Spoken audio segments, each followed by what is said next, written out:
Hi, welcome to the bathtub, where when you hear this sound effect, you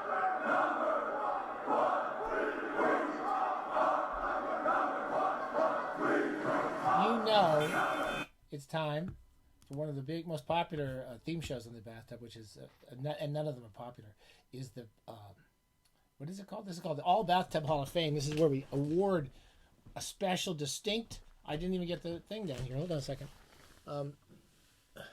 the distinct trophy, which we just show to the people. We never, because we can't give them to them. This is a trophy. It means that you win the All Bathtub Hall of Fame award for the most bathtubs filled in eternity. All through eternity, you have made more people happy reading books for no reason whatsoever than any other writers of all time. Okay, so that's the award. And Charles, our award winner this week or this year or month or whatever, is Charles M. Schulz. You all know who Charles M. Schulz is, or you should. He wrote and drew the Peanuts cartoons for 50 years or something like that. I believe, never quote me, I believe he was the most, he wrote the most single author cartoon strips in all history, all Bathtub Hall of Fame. So as Charles M. Schulz, I know I don't really need to show most of you guys these things, but I'll show you this one first. This is the Fantagraphics. About 15 or 20 years ago, they started publishing 2 of these a year. We love Fantagraphics here at the bathtub. If it weren't for the Fantagraphics, our bathtub would be a much sadder place. Their books are incredible. They're beautiful. They're beautifully put together. They put together the complete Peanuts. Now, most of the Peanuts were available in these paperback editions. I used to buy as a kid. My parents bought them, and I bought them. And I must have read them as a kid more times. I read them over and over again, the old Peanuts strips. I just loved them. I must have read them well into my 30s or 40s, when I kind of lost track of Peanuts for quite a while. These are wonderful editions. They're 2 years per volume, and I really recommend them. There's the damn bird. She starts chirping. It gets what's really crazy is she chirps, and then when I replay the tape, and I'm making sure it comes out all right, she's chirping on that, and then she's chirping on this, and they start chirping at each other. There she goes. So these wonderful books, these are all in black and white, but they cover all the strips, including the Sunday strips. And then a few years ago, they started putting out these beautiful Sunday. These are just the Sunday color editions. Are those? And I can't really show you how beautiful these are on my crappy page, but each one of these pages is just lovely. I don't think Schulz wrote, of all the thousands and thousands of strips he wrote, I don't think he wrote many bad ones. I've just loved his stuff a lot. One of the things, I mentioned this before, when I was a kid, I read all these Snoopy books over and over again, and I remember when my first novel came out, I mentioned this in The Pointless Adventure a while back, I wrote a book about a kid who's a super genius. And then I wrote these book of stories about a dog who hates human beings, as well he should. And I realized somewhere along my life that one of the biggest influences on my life was Charles Schulz and the Dr. Dolittle books. I would like to say it was Faulkner. It was Faulkner and Thomas Mann, but it was Charles M. Schulz and Dr. Dolittle books. Those had my biggest influence on my life. Okay, so I'm not going to read too many of these. I'm going to put a little link below to a piece I just did for the New Republic about Charlie Brown. It was based on a book.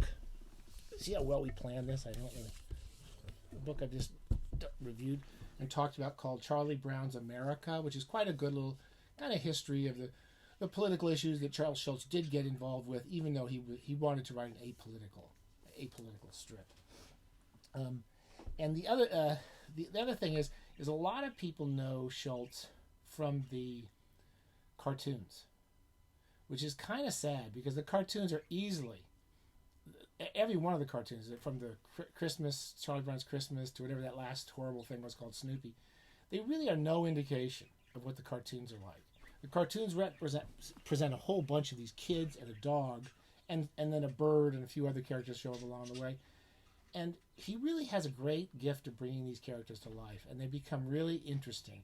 One of my favorites rereading these, I don't have it here, was Peppermint Patty, who comes in like midway through the strips. And when I first read her, I thought she was okay, but rereading these now, and I'm rereading through the whole history of them, she's kind of the most brilliant character in it. And the other one who I really loved more than I used to was Charlie Brown's sister Sally, who doesn't take anything very seriously.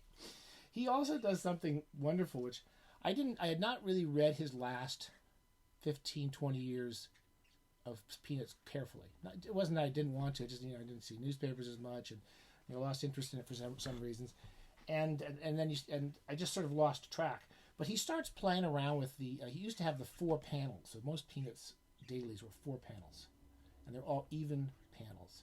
And he starts playing around with those a lot in his later life. He gets a big argument with his distributors, and he says, "I'm going to do it." He was so rich he could do whatever he wanted.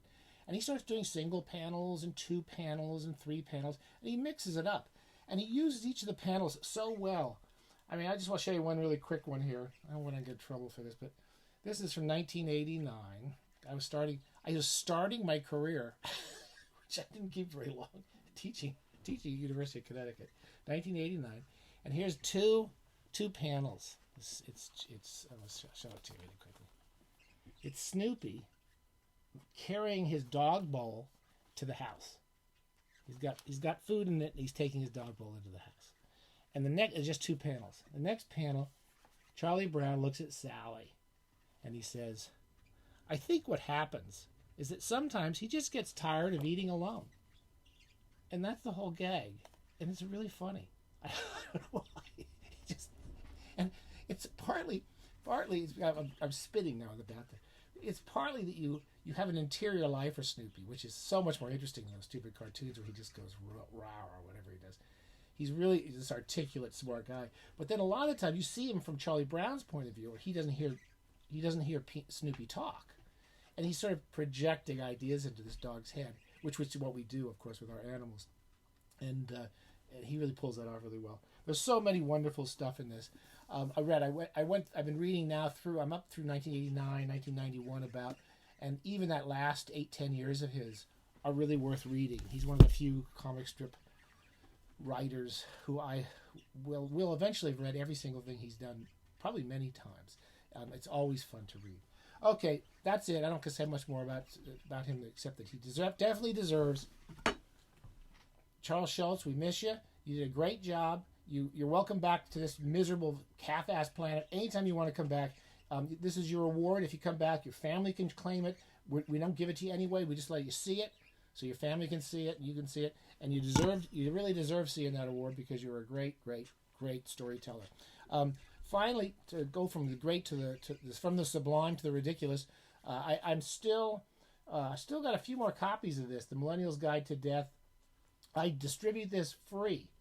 This is what you get. You get it for free on PDF. All you have to do is send me an email address, and I send it to you for free with the cover, and you can stick it on your iPad or whatever.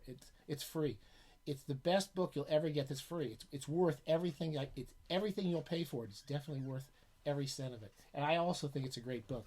But I'd definitely give myself this award. If it wasn't in the bylaws, I can't actually give myself awards. I have my own set of bylaws for this stupid show. Okay, so free PDF. If you want a hard copy, you got to review my book anywhere, and I'll try to send you a hard copy anywhere in America. It's outside of America, it gets tricky, but we'll do something. All right, happy bathing. I'm doing a couple more of these really fast. Sorry, the floral pattern martini glass, it went the way of the dodo. Sorry, Dodo, that's my bird's name. We're doing with this half-assed, crappy martini glass that doesn't look at all like Philip Marlowe's. And we're going to do a couple more of these before I pass out. Okay, happy bathing.